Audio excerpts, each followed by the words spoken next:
अस्सलाम वालेकुम, hope you all are doing well. आज हम इस टॉपिक के बारे में डिस्कशन करने लगे हैं। मुझे लगता है ये इम्पॉर्टेंट है, बहुत इंपॉर्टेंट टॉपिक है।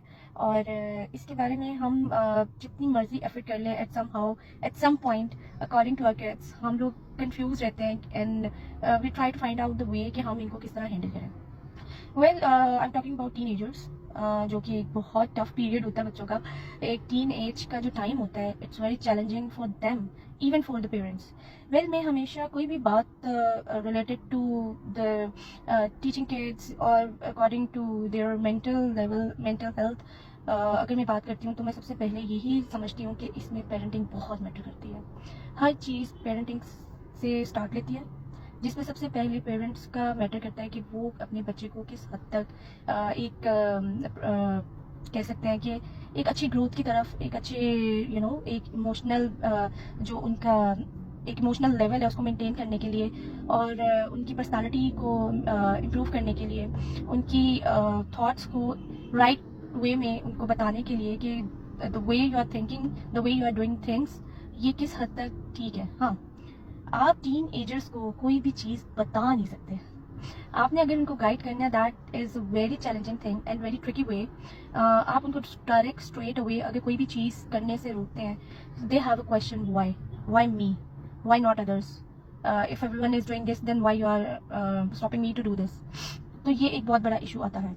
वेल, इसमें सबसे इम्पोर्टेंट चीज़ जो है वो ये है कि आप उनको सबसे पहले, क्योंकि टीन एज में आपकी एनर्जी बहुत ज़्यादा होती है, एक नॉर्मल लेवल से बहुत हाई एनर्जेटिक आपका बच्चा होता है, और उसमें उसको मेंटली फिजिकली एक वो एनर्जी कंज्यूम जो करना, और उसको देन उस एनर्जी को वेस्ट करना, लाइक उस एनर्जी को अच्छे वे में यूज़ करना बहुत ज़रूरी है। अब वेस्ट किस तरह होती है, when your kid is extreme extra lazy.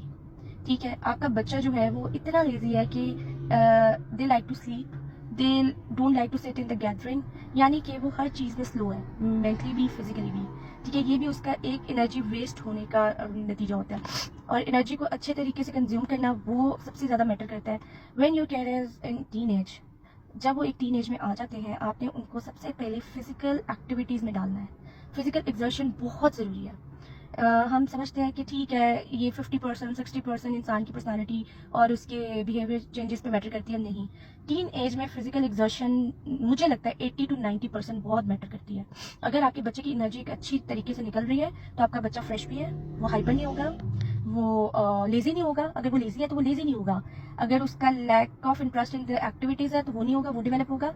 ठीक है, अगर वो ज़्यादा ब्लैंक है तो वो एक फिजिकल एक्टिविटी से उसको उसके ब्रेन को उसको एक अच्छा वे जो है to think about things and physically activity जो है उसको हर तरह से एक पॉजिटिव पैथ पे लेके जाती है।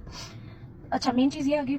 देन सेकेंड चीज़ जो हमारे टीनेजर्स में सबसे ज़्यादा है, आपका बच्चा टीन एज में आके एक पॉइंट पे आ जाता है, क्या मुझे ये चीज़ अपने पेरेंट्स से शेयर करनी चाहिए, क्या मेरे पेरेंट्स इस चीज़ को अंडरस्टैंड कर सकते हैं।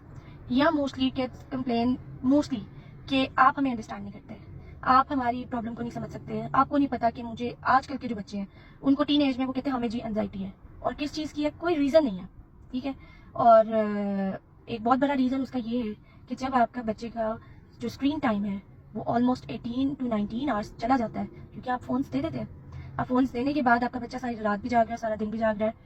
उसके बाद उसकी वो जो एनर्जी है, जो एक उसके रेस्ट करने में वो मेंटेन होती है, वो सब वेस्ट हो रही है। ठीक है, उस बच्चे की ग्रोथ स्लो हो रही है, उस बच्चे की ग्रोथ में एक फ्रेशनेस नहीं आएगी। ठीक है, अवेयरनेस ऑफ थिंग्स नहीं आएगी। अवेयरनेस ऑफ थिंग्स जो वो उस गैजेट से ले रहे से वही है। ठीक है, उसके बाद उसके ब्रेन में उससे रिलेटेड क्या चल रहा है आपको पता ही नहीं है। ठीक है, सबसे बड़ा प्रॉब्लम ये आ जाता है। फिर सबसे बड़ी चीज़ आती है कि टीन एज में आप में ये थॉट आती है, अगर ये ऐसा है तो ऐसा क्यों है, अगर ये मोस्ट ऑफ द पीपल इस चीज़ को कर रहे हैं तो मुझे भी करना चाहिए। वो सोचे समझे बगैर वो एक्टिविटीज़ करेंगे जो सब कर रहे हैं।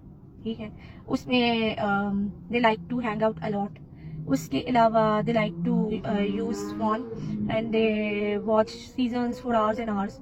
ठीक है, और बहुत सारे, आपको पता है सोशल मीडिया जो है वो इस टाइम इतना एक्सपैंड हो चुका है कि उसमें बहुत सारी चीज़ें हैं, तो आपका बच्चा बहुत सारी चीज़ें उससे कर रहा होता है।